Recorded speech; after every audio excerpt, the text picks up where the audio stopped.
afternoon, everybody. I'm Tom Vassel. And I'm Chris Yee. And we're taking a look, as we do on a monthly basis, at the best-selling games of the previous month.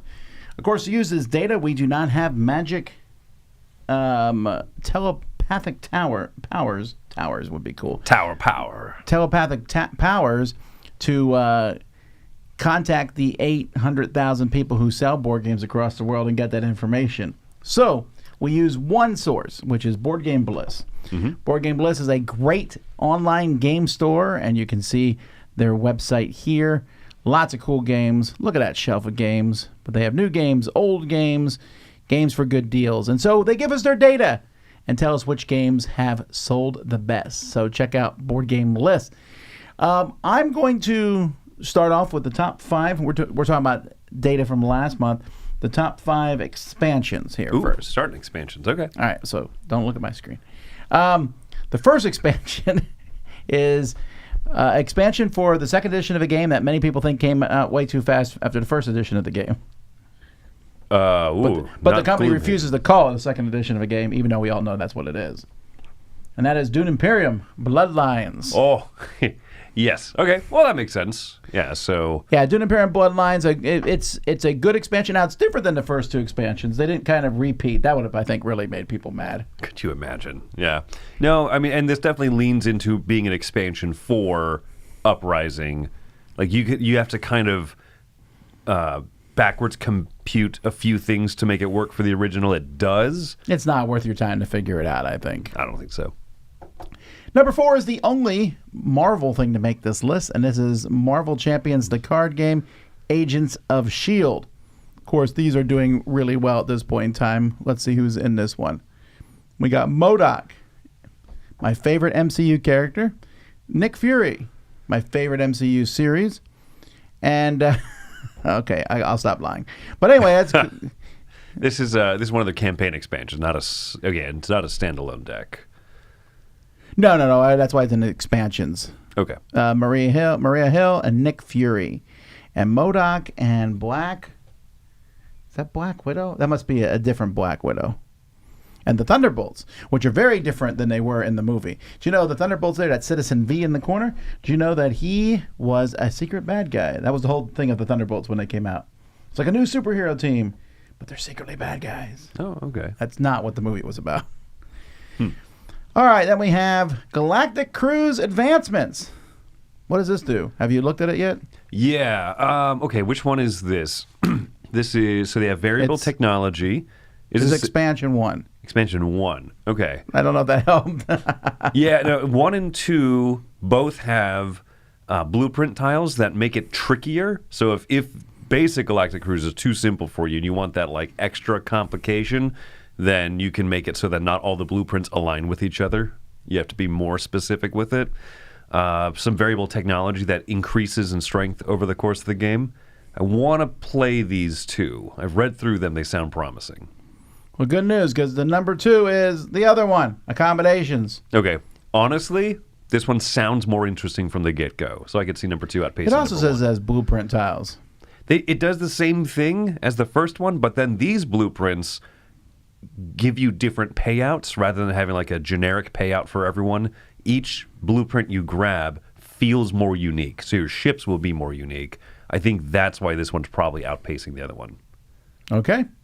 But beating both of them and being reviewed on the Dice Tower this week is Heat Tunnel Vision.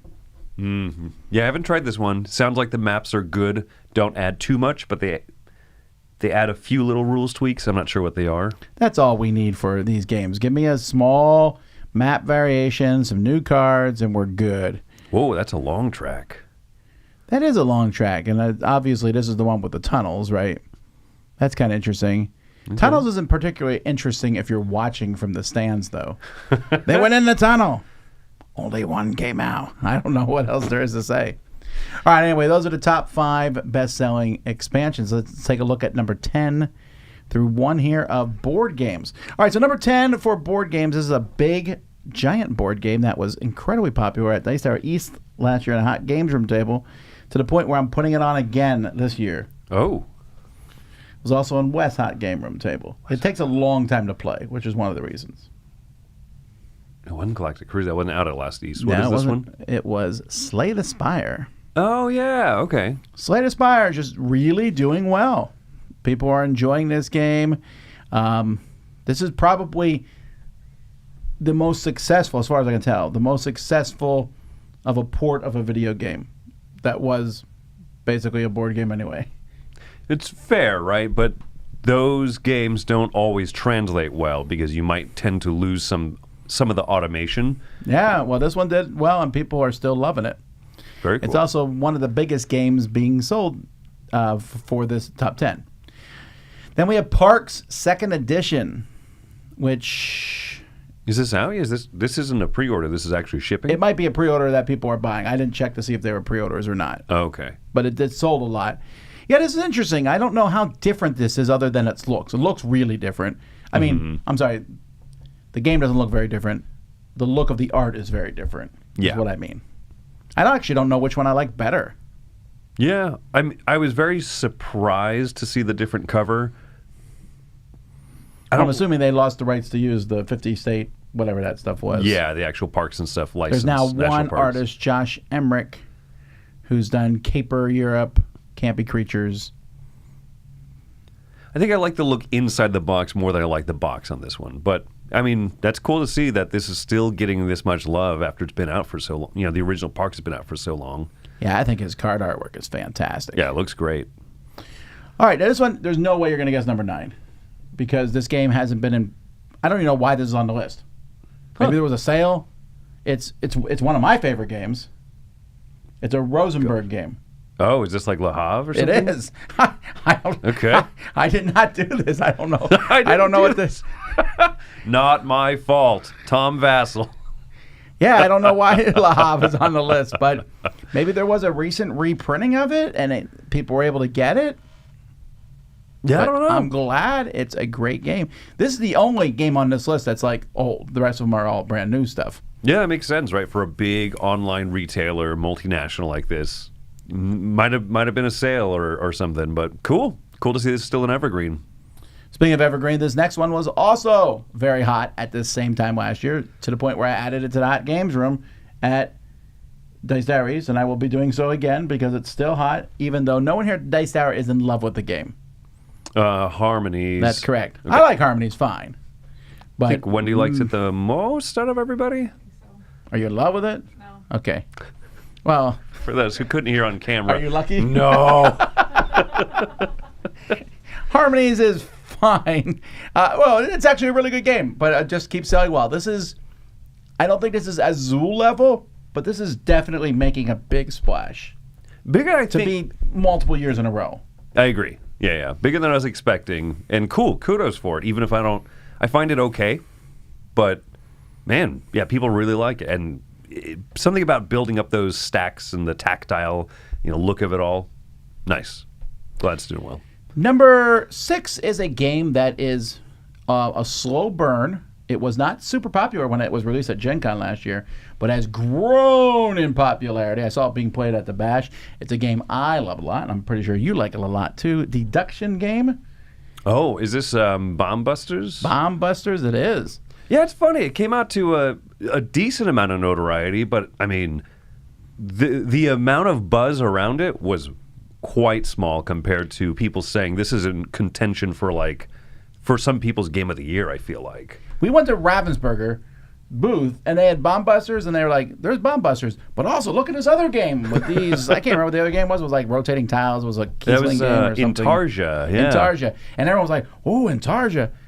Bomb Busters. Anyway. Or but- Pegasus, right? Yeah, Pegasus, sorry. Yeah. Like, not Ravensburger. People at Ravensburger are just buying, they're still buying the card game, the Disney one, Lorcana. Yeah. Yeah, this game has done really well. Maybe it's because of the silly cover. I love this art, though, because it is very approachable, especially in those early missions. So this is something our daughter played. I think this is like her first real deduction game that she's played, and she just loved it, in part because, hey, cute bunnies and rabbits and dogs and stuff. But yeah, It's really good. Yeah, love it. All right, now we're in the top 5. Number 5 here is a Lord of the Rings game. Okay, well, I'm narrows it guessing down. Duel, right?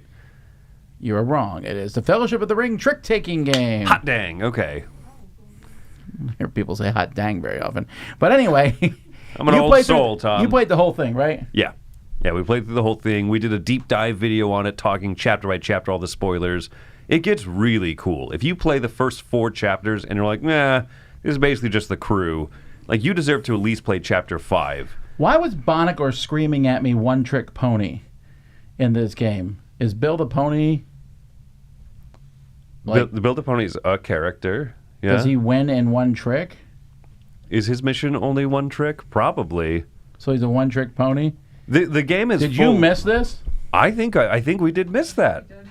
Huh. That's like made for you. Well, there's so much humor in here. Like, the one ring is the trump card. There's 5 rings in that suit, but the one ring is the most powerful card in the deck. Ha, that's cute. I like that. And, like, some of the character missions, you're like, okay. Yeah, that's pretty good right there. Like, there's a lot of little bit of humor sprinkled throughout. But I missed that one. All right, anyway, there you go. All right, number 4 is the biggest game in the top 10. And we've already talked about both of his expansions. Okay, so that's Galactic Cruise. This is doing really well. It's good to see basically one of these big games doing well that's not an Eagle Griffin game. But I'm not like glad that Eagle Griffin didn't get it. What I mean is I'm glad there's competition. And there's other big Euro-style games that are out there. I agree. This is one of those things where it kind of encourages people to step up their production and everything and whatnot. But, I mean, so much about the production on this was so intentional. It's very user-friendly. And I think that's one of the big things. You open up the box and you get like a welcome guide. Here's how you store everything. Here's how to punch out everything to play it. Or if you're going to punch it out and store it, this is how you do that. Just get some of those roadblocks out of the way. You know what I mean? Yep. This will also be in Hot Games Room at Dice Diaries, probably. Yeah. Number 3 is another Lord of the Rings game. All right, this one's Duel. It has to be Duel, right? You're like, is there another one? Look at this. Number 41 on Board Game Geek. Wow. That is very high. Did not realize So Lord of that. the Rings Duel, a reworking of course, the Seven Wonders Duel, which was a reworking of Seven Wonders, which is... No, we're done with the reworkings. But, yeah, very popular game.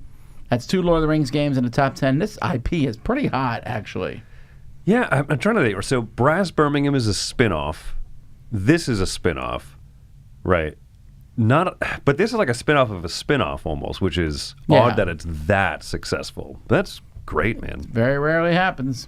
All right, top 2 games are party games. The first one is a party game that came out at the very end of the year, to the point where I think we're counting it as 2025 now, for purposes of Dice Tower Awards.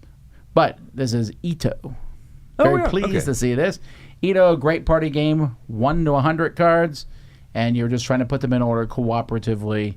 And it's a great icebreaker. We should do icebreaker games someday. This would be on my list. I agree, yeah. Expedition Northwest Passage. That's also on my list. Yeah, exactly. Really, you're not in that list now. You're not. No puns allowed. Now, Ito's great. I'm happy to see it doing well. Puns are dangerous. A pun walked in a room with 10 people and killed them all. Pun in, 10 dead. All right. Love it. All right, the best-selling game of last month is also a party game, and I saw this being played over the Big Game Bash multiple times, all day, both days. This is Flip 7? Flip 7, which is the de facto, probably best-selling game of the year, I would imagine, of the last 12 months. You know, that's not Monopoly or whatever. Oh, sure.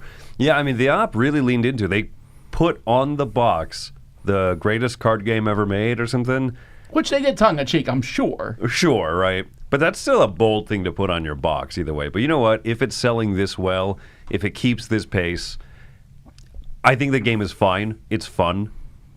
But obviously a lot of people love it. And so good move, pushing this one very hard. I'm visiting some people tonight, and I am probably taking Flip 7. It makes sense, right? It's that approachable. It's one of those games, I'm like, you know what? It will work. It works for kids, works for adults. My kids love it. So actually, my rating here of 7 is probably going to go up. I think it's worked really well, although 7, it kind of fits the game name. Yeah. But anyway, folks, that is the best-selling games of April. We're going to do this once a month, so you'll see May's next month in June. And of course, we want to thank Board Game Bliss for giving us the data so that we can show this stuff off. I like looking at these lists and seeing what games go up and down each time. Yeah. And like I said, it helps us know what's hot or not. Yeah, I mean, it's one data point, but it's still a decent representation of what's going on in the hobby. Well, there you go, folks. That's it. We'll see you tomorrow. I think what's happening is happening at the next live thing. But lots of other videos going up in the meantime. Thanks for watching the Dice Tower. I'm Tom Vassel. And I'm Chris Yee. See you next time.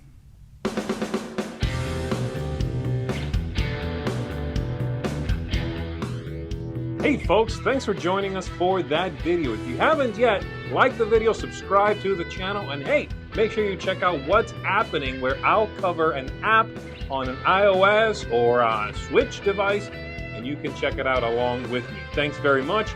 You've been watching The Dice Tower.